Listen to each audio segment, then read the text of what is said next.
Bujuga Kanawia, and welcome to Ojibwe Word of the Day.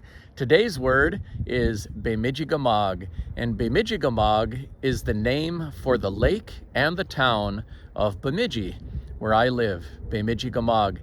And where I'm standing right now, which is on Diamond Point, right in the city of Bemidji, there's actually a spit of land that goes out. There used to be two different lakes here that were connected by a sandbar. When they built the power dam, it actually flooded the waters here, and the two lakes, interconnected lakes, became one. Water flows in four directions from here.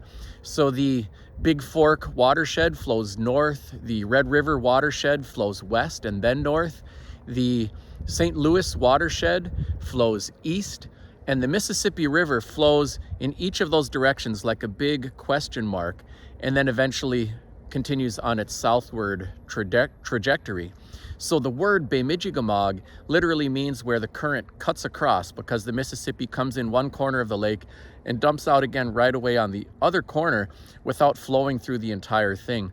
All of that built into the name for the place, Bemijigamaag, for Bemidji. Miigwech. Miigwech, Wagosh, Indigenous. Yijigukwe Indigu. And that was Ojibwe Word of the Day. Miigwech.